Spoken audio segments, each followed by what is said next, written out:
Hey there, this is Lady Jamers, and I want to know what came first, the bunny or the egg?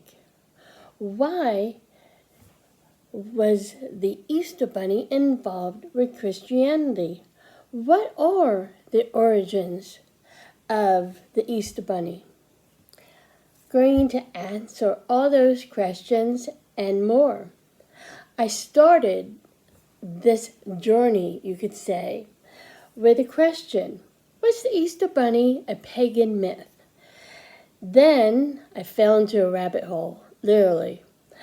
I found so much information that, I was a little bit like the White Rabbit in Alice in Wonderland. Ah!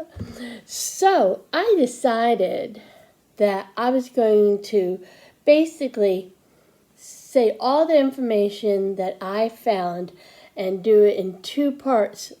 Now, I'm going to say, part one is the origin of the Easter Bunny itself. And part two is the Christianity part of the Easter Bunny and the egg. And I hope you will watch and enjoy.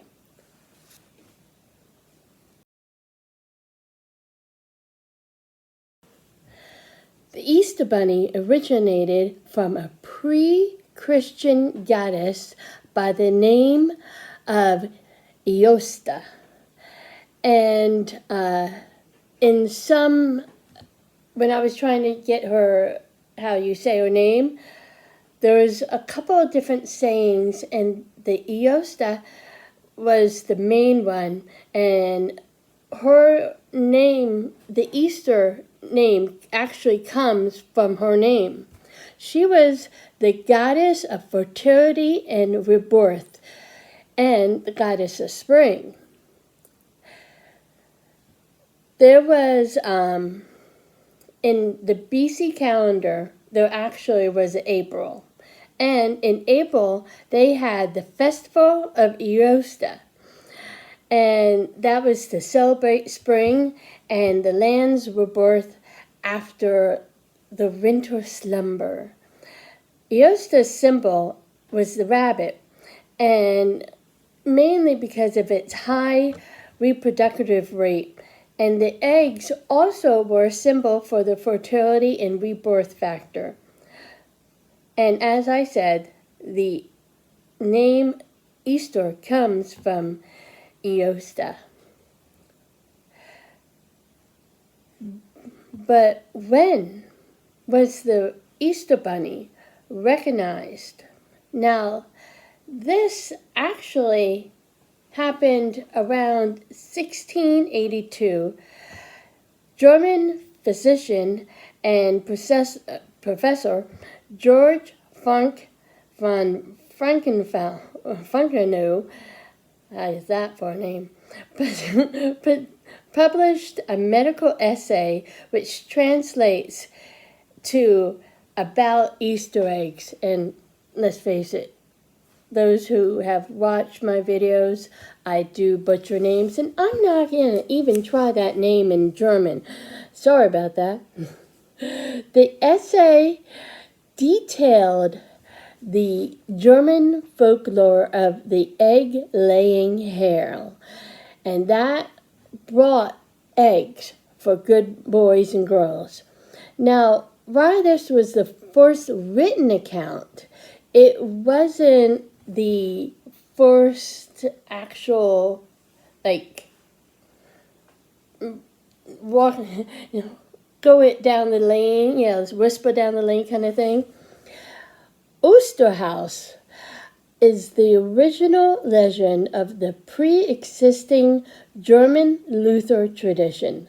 Like Santa Claus, the Osterhaus, pronounced both ways for the Easter hare, would visit homes and act like kind of a judge and say, okay, which kids have been good and which kids have been bad.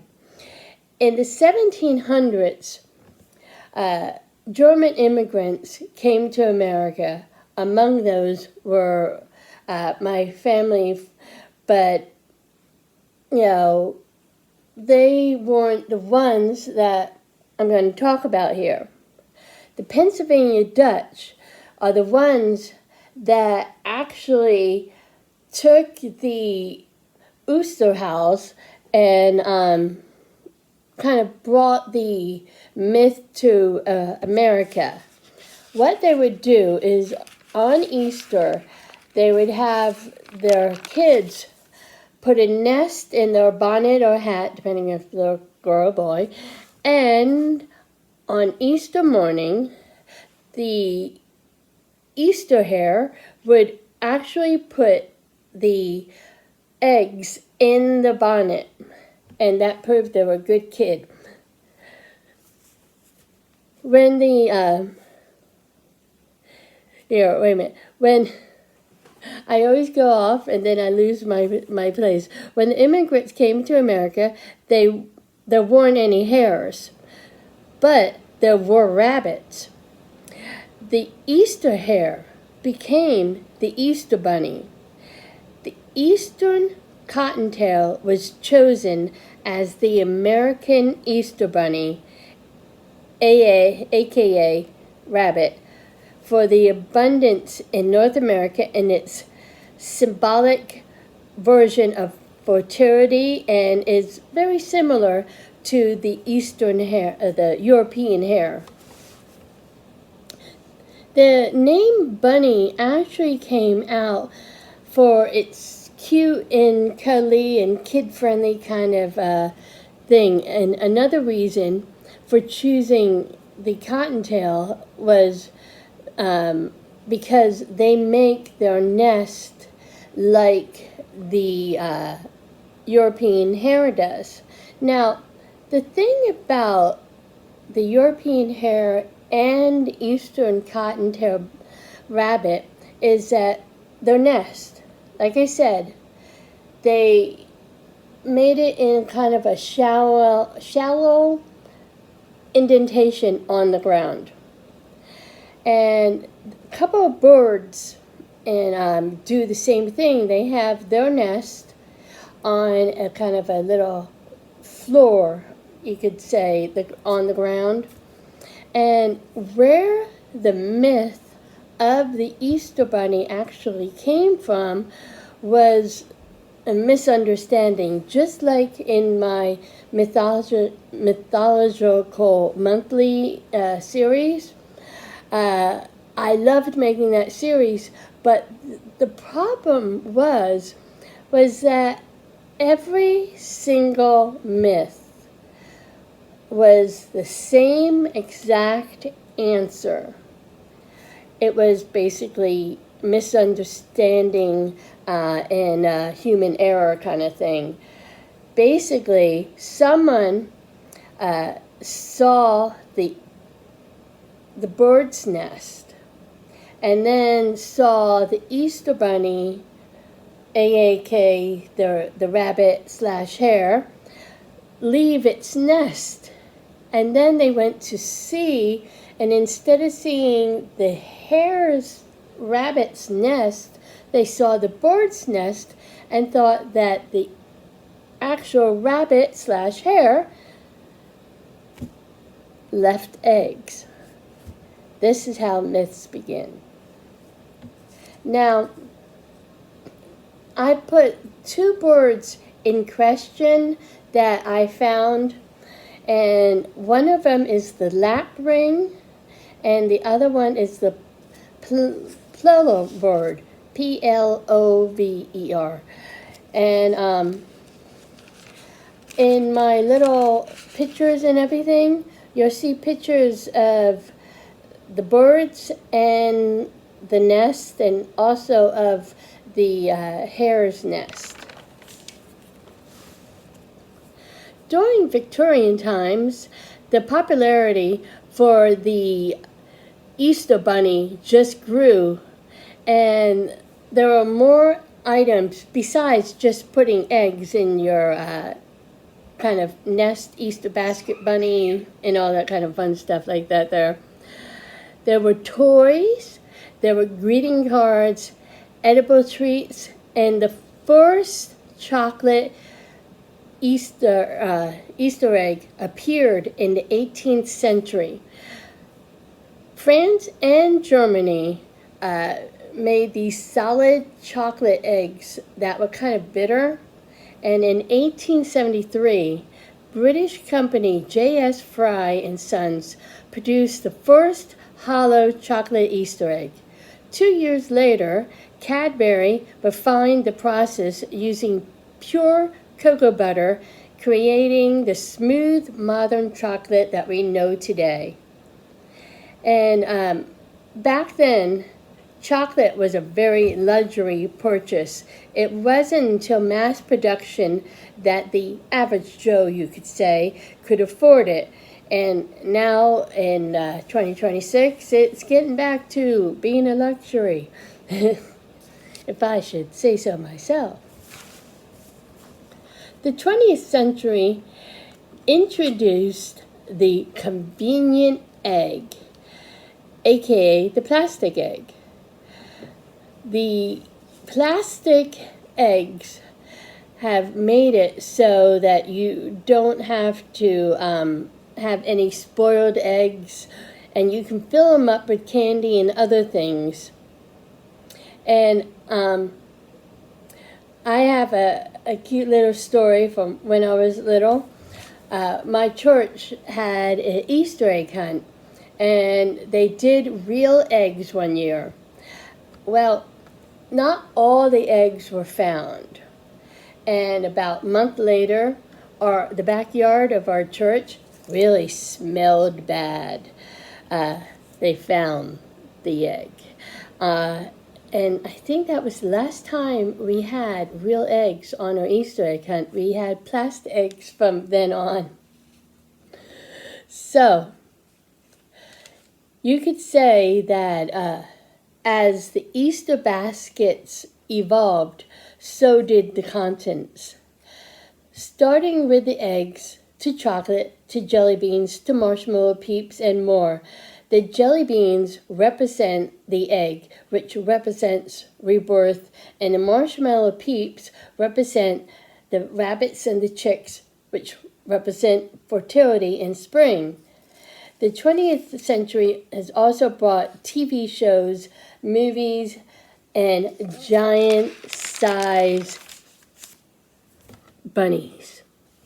Yes, human-sized Easter bunnies. As a marketing ploy, they decided to have people dress up as Easter bunnies and take pictures. So you probably have done that more than once yourself. I was that little girl that was absolutely terrified, but I watched my grandnieces not mind it at all. So that is basically the origin of the Easter Bunny. But that doesn't really tell you about the Christ aspect with it. We'll get to that right now.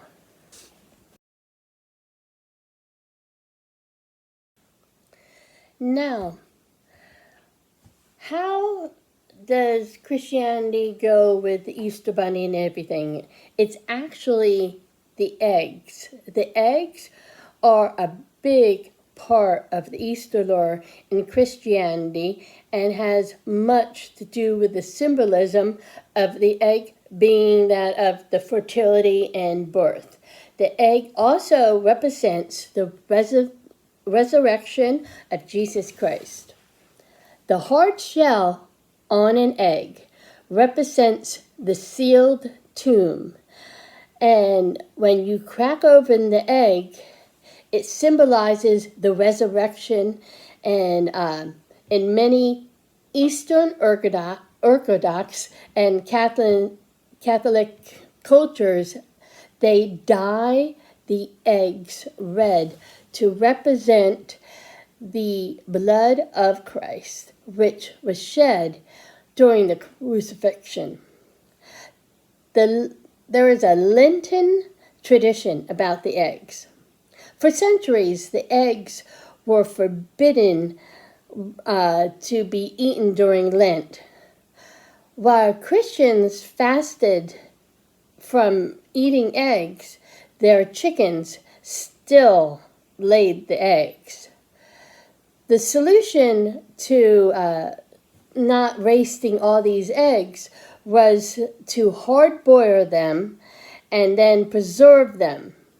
Because of this, there was abundance of eggs to feast on Easter Sunday. And that could be another reason why we hard boil the eggs for Easter. The Ukrainians decorated Easter eggs called paisanki. And when I was doing this, I said it really well, and I just messed it up. But anyway, that dates back to ancient times. In pre-Christian times, they decorated the eggs with nature's symbols. To them, the egg was a magical object and a source of life. With the advent of Christianity, the symbolism changed from representing nature's rebirth to the rebirth of man. They decorated the eggs with crosses, fishes, and other designs. Unlike regular eggs, you should not eat paisanki eggs. They are mainly for decorative art. What you do is you kind of blow out the actual egg, and then you decorate them and just put them on display and everything. And I'm going to have pictures of that afterwards. Now, Martin Luther began the Protestant Reformation in 1517 because of theology disputes with the Catholic Church. He is credited with organizing some of the earliest Easter egg hunts that were around. The men would hide the eggs, and then the women and children would hunt for those eggs. The symbolism and the purpose behind the Easter egg hunt was to discover the eggs and feel what it must have felt like on that first Easter when Mary discovered that the tomb was empty and that Christ has risen. Now, to this day, we have Easter egg hunts, and I have to tell you that the actual reason behind it has been lost to time, but they're still a lot of fun to have. Now, here one sec.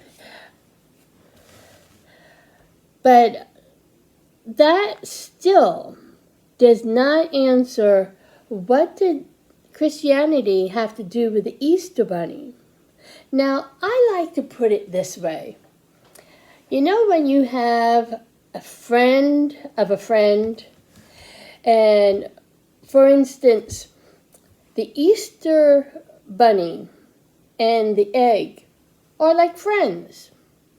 The egg and Christianity are like friends. But Christianity and the Easter Bunny are a friend of a friend. And they're in the same kind of social circle, but they really don't have anything really to do with each other. And that's the way I like to put how the Easter Bunny is associated with Christianity. The actual egg is associated with Christianity, and the egg is associated with the Easter Bunny. So in conclusion, I hope we got all the answers to the questions answered. The Easter Bunny started as a myth, and it was a hare that laid eggs. The myth came over to America from Germany when the hare was replaced by a rabbit. from there, the popularity just bloomed like flowers in spring, you could say. Christianity combined forces with the egg-laying bunny, and the egg was as celebrated as much as the bunny. I know I'm not the only one that looks forward to Easter, because to me, Easter isn't just about candy. It is flowers and warm air, and I like summer, and that means summer's coming. So anyway,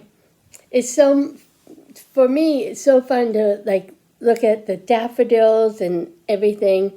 And I hope you enjoyed this video, and I hope you learned a little bit about everything.